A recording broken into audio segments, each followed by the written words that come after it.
Only 1% of the world's population will run a marathon, but do you need to be in the 1% to afford it?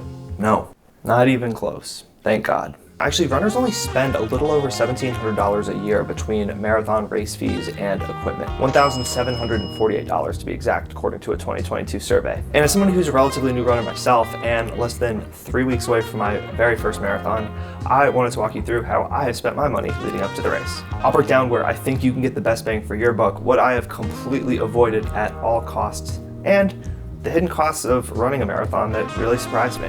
This is how I've spent my money.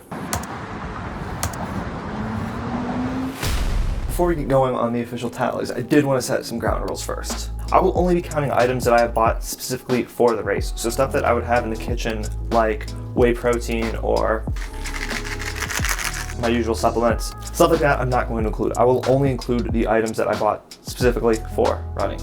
Stuff like this is in my house 365 days a year. Now, the first item is mission critical for a race, which is the race registration itself. They don't just give away these bibs and medals for free. And you know, these t-shirts, they just really aren't cheap either. For my race, which is the DC Marine Corps Marathon on October 27th, I spent $235.30. My word, that better be a delicious banana. On a serious note, there's so much that goes into the races between the logistics, the planning, the aid stations. I believe that is quite a fair race fee to pay. There's a lot that goes into that event. God bless all of the workers, volunteers, and obviously big ups to our troops. Number two is the most important thing for any runner, and that is shoes. Far and away the most important thing that you need as a runner. Pretty much the only thing you need, along with comfy shorts and a shirt, to go make a run happen. My best advice as somebody who is less than 2 years into their running journey, go to your local running store, give them your price point. They'll give you a bunch of options. Look at your feet, look at how you walk, look at how you run, your gait. When I was first training in the fall of 22, that's what I did. I told them I was looking to spend around $150. They gave me 4 or so different options to try on, and I landed on these, which are the Ghost 15s.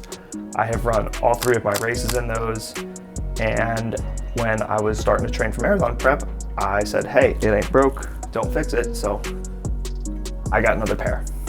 Now, I was actually able to grab those on sale, so I spent $99.95 on new shoes. What a deal. I should note that for my first pair of these, I spent, I believe it was $150 or $160. I can't remember. But when you're going longer miles, you definitely need some shoes to rotate. And speaking of those longer miles, one thing that has come in very handy for me on the longer runs, especially in the dead of summer, has been on-run hydration. Now, if you're training for a fall marathon, chances are good that your program, like mine, will start over summer. And if you live in a hot area, well, you're going to want some water for your run. So I got this hydration vest and the on-run water bottle. They're by the same brand on EG. There's pros and cons of each of these. The good thing is they're both the same brand, so this is very friendly to move around in here. But I got this for 2 reasons. The first reason, I had no clue what I was doing. I was like, oh, I've seen people wearing these vests, so all right, cool. First time I went out for like a 10-mile run, I used this. I have barely used it since. However, it has really good features, like you can stick a phone in here, you can put crap like your on-run nutrition in here, and keys and all that jazz that you might not have room for. Maybe you use like a belt or something like this that I've had from previous trainings. This vest was $39.98. For a trial and error purchase, I'm okay with it. However, most of the time these days, I am not using that. And I roll with this guy out in the wild. And there's also a little slot here where you can put your gels and all that. This has worked very well for me. I have used this for the last month and change exclusively.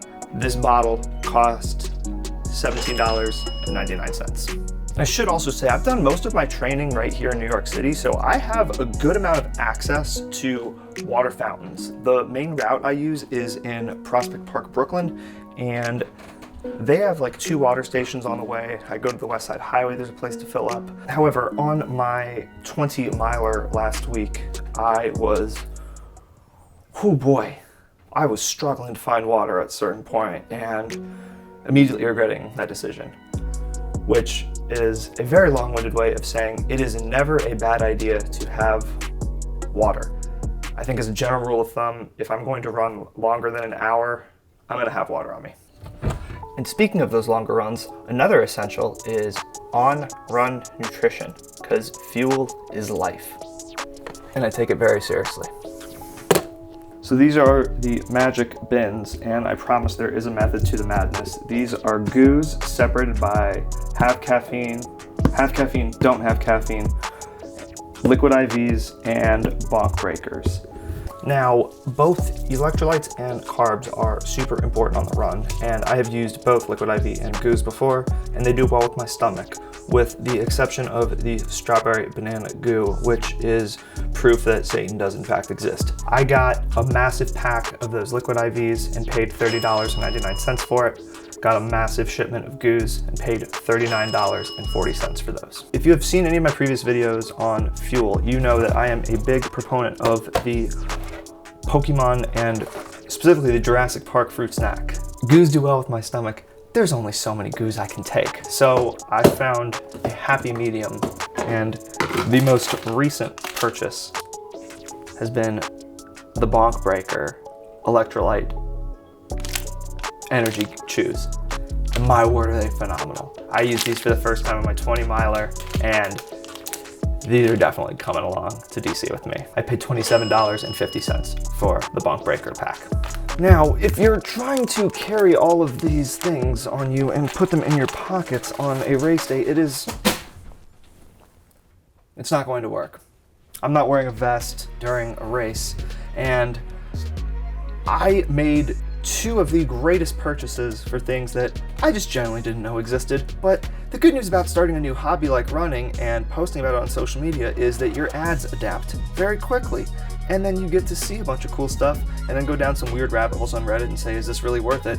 And one thing that was unanimously, and I do mean unanimously worth it, was the great half tight. I ended up with 2 pairs of half tights, the Walico Distance half tight and the Janji one in a glorious print for when I'm feeling particularly like an animal, which has really not been that often lately because I have runner's knee right now, and that's just awesome starting taper. So that's a problem for another day. The Walico Distance half tight in the Lightning is probably one of the coolest pieces of gear I've gotten on this prep. If you haven't noticed a theme though, it is not at all fashion, but largely function. This stuff to me is like winter clothes. I don't really care how cool I look. If I'm warm in the winter, I'm winning. On race day, I don't need to be drippy. I need to be functional and give myself the best chance to cross the finish line of my goal time. And speaking of function, this thing has a glorious sweat-proof pocket for the phone, another one for keys and gels here, and so much room for gels. So this basically holds everything that this big old thing would hold, except it's in tights, and it's lightning color, and it's freaking aerodynamic. I have only worn this for one training run. I will wear it during the race. I will be breaking these in, it was supposed to be 13 miles Saturday, and I bet you my runner's knee is going to have something to say about that, but we'll do what we can. Regardless, I spent $88 even on the Janji shorts and $108.80 on the Walico. Worth every penny. As I'm talking about function, perhaps the single most functional purchase I got was also the cheapest. Now, see, up until about week 11 or 12 of prep, I was feeling very confident, almost cocky, of, man, I've got a nice hairy chest a la Steve Carell before they started waxing in the 40-Year-Old Virgin. I'm just immune to chafing. No. That was very wrong. These bandage strips were $7. I cannot tell you how much of a game changer these have been. Running through the rain with those on, no problem. Running 20 miles last week, 0 discomfort, at least on my nips. Other parts of my body, yeah, sure. However, ever since I made that purchase, I have not once felt the urge to yell, "Ah, nipple!"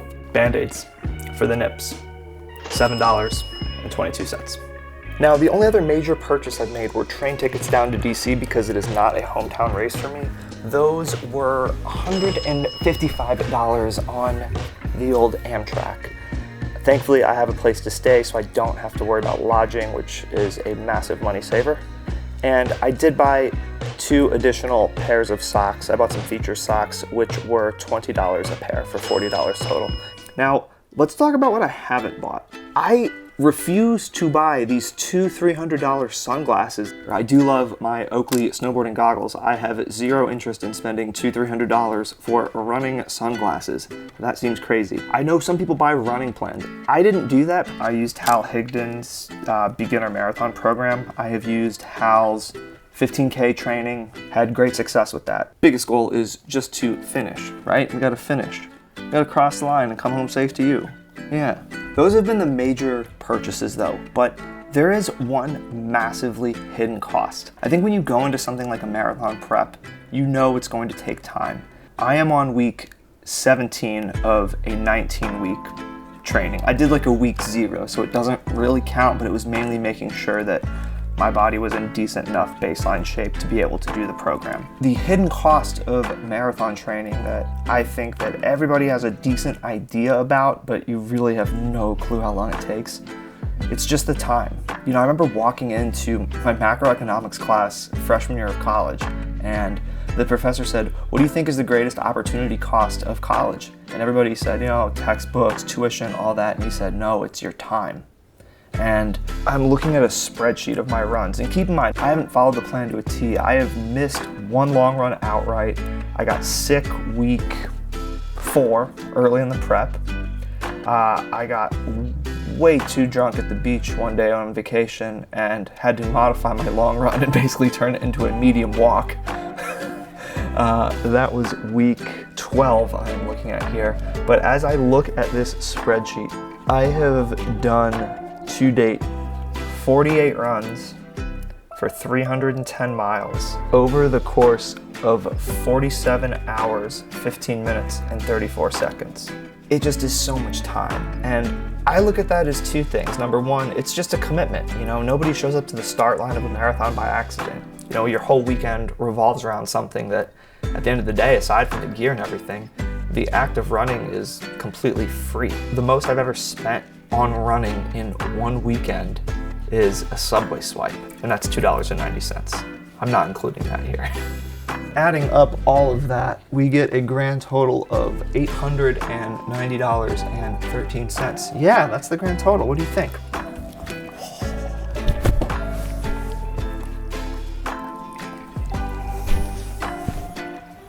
Is that good? Running a marathon.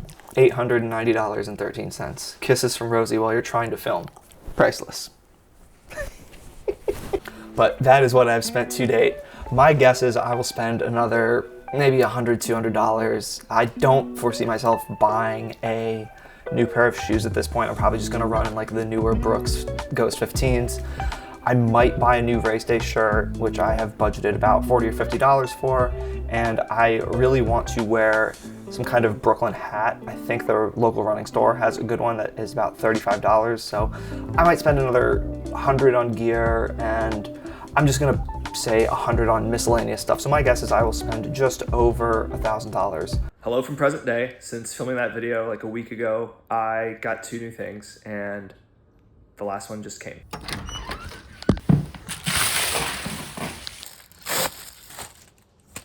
Final update, I did get my race day shirt and I wanted something local. I thought it was gonna be a hat, but I kind of split the difference and just got this tank from Run Brooklyn. Sweet logo on this SPF 50, which is great for me. I got that tank top and an espresso goo, which has 40 milligrams of caffeine and is my preferred goo to do like right before the start line. Both those items together from Run Brooklyn were $46.69. Nice. My last purchase, the billboards, were $9.80. Here is the full spreadsheet coming in under $1,000 with some room to spare. very happy. I just wanted to be transparent, show you what I've spent on, what I've prioritized, what I already had, and what I have refused to spend on. So hopefully if you're thinking about getting into running, whether it is to go for a full marathon or just simply to run for the first time in years, you have a pretty good insight. At the end of the day, if you just want to get started, get a great pair of shoes, some shorts that fit, and a comfortable shirt, and go from there. You don't need a new watch, the latest sneakers, or $300 sunglasses to go and get a great workout and perform. If you made it this far, thank you for watching. Please subscribe, and I will see you later. Peace. Rosie, you had so much camera time in this episode. You're gonna have to get an associate producer credit with this. Yeah. You're getting on research duty next time, okay? All right. Buy me a drink first. Sheesh.